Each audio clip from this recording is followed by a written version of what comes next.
We continue to work at the sites of the 7th Congress of Leaders of World and Traditional Religions, and now I'm joined by Malcolm I. Hohenlein, Vice Chair of the Conference of President of major American Jewish organizations, who is a participant of this Congress. Good afternoon. We very warm welcome you in our capital and at this Congress. So tell me let us tell us a little bit about the agenda of this Congress. So it's about the role of religious leaders in building a new community, in promoting the peace and tolerance among cultures and religions and nations. So what do you think about this perspective? How religious leaders today could do more in effort to bring it to the world? I think this is a unique gathering. I don't think there's another in the world like it, which focuses on a very influential sector of society, which is religious leaders. Too often, the references to religious leaders are when they exploit religion for political ends, where they encourage extremism and often violence and terrorism. Here, we're looking at the other side, about the role of religion in trying to bring people together to identify what they have in common, not what separates them. Too often, religious leaders focus on the differences between people and exacerbate the tensions by doing that. So we are looking at people from every walk of life, every faith, every part of the world, coming together, focusing on what they have in common, which far outweighs their differences, and reminds us that the media and the world tend to look at what separates us, because it's not news to say people agree on things. Yes. But here we're talking about the common roots that we have, that our faiths are built on certain values, certain principles that we share in common. What religious leaders, what religions should do to promote better this common ground, not that division factor, to bring people together?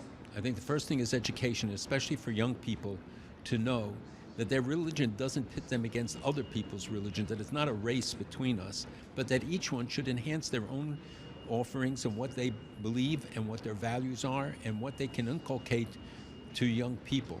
Today, they excite young people, but often in the wrong direction and towards the wrong ends. And I think it reminds us that we have to hold people to account. Those who act irresponsibly have to be held to account first and foremost by their own faith, by their own people. Then by the world as a whole should set standards that lock out those who engage in anti-Semitic, anti-Catholic, anti-Muslim, any group. And today we see the rise of these phobias against the religions of every religion. And it leads to physical violence, not just verbal violence. And it's intolerable. We've seen the heavy price we have paid in the past. And often leaders, political leaders join in this, but sometimes religious leaders as well. And we have to say that they will be held to account. Yes, you know that Pope Francis has visited Kazakhstan, and this is the first ever visit of Pope Francis of this Central Asian country, and this is his first ever participation in the Congress of Leaders of World Religions. So what does it mean for you personally? Well, it certainly elevates the significance of this gathering. I was privileged to be here when the idea began in 2003. I was here with President Nazarbayev, and we had a meeting of religious leaders from 7 Muslim countries and the American Jewish community. And that led then to the beginning of this remarkable series. And every year it becomes more and more significant. I think President Tokayev has picked up that mantle of leadership in this regard and sustained the process that began almost 20 years ago. The presence of the Pope and other religious leaders says that this is something they take very seriously. I traveled for 2 days to be here because I really do believe that this is important. My community believes it is important. My colleagues are here as well because they think that this is a unique opportunity for us to put the markers down for the world to see. How the world has changed since that time. I mean, this is enormous, more than 20 years. I wish I could say that it has changed for the better. Unfortunately, that is not the case. We see more divisiveness, less caring, more indifference. And you know, the Bible tells us that the greatest dangers are not the external enemies or wars, it's indifference, apathy, and ignorance. And we have a generation that is growing up ignorant, often apathetic and indifferent. Young people just don't care. And then they're easily manipulated into going in the wrong direction by a charismatic leader or a misinterpretation of beliefs. And for that, our societies have paid a very heavy toll. Do you believe that platforms like this could be platforms for promoting peace and unity? If it gets the proper media attention, if the world gets to know more about it, unfortunately the media is only interested when people are fighting against each other.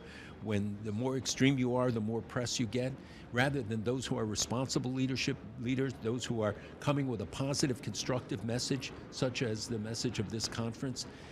Unfortunately does not get the coverage. I hope that will not be the case, and I think the presence, as you said, of the Pope and other leaders adds to the significance and perhaps will get it the notice it deserves. Thank you very much for your answers and for your time. And I will repeat that I was joined by Malcolm I. Hohenlein, Vice Chair of the Conference of Presidents of major American Jewish organization. And just these moments at the sites of Expo 2017 International Exhibition, people are gathering together to take part at Holy Mass with participation of Pope Francis. We will broadcast from there either, so stay with us, stay tuned, and follow our news.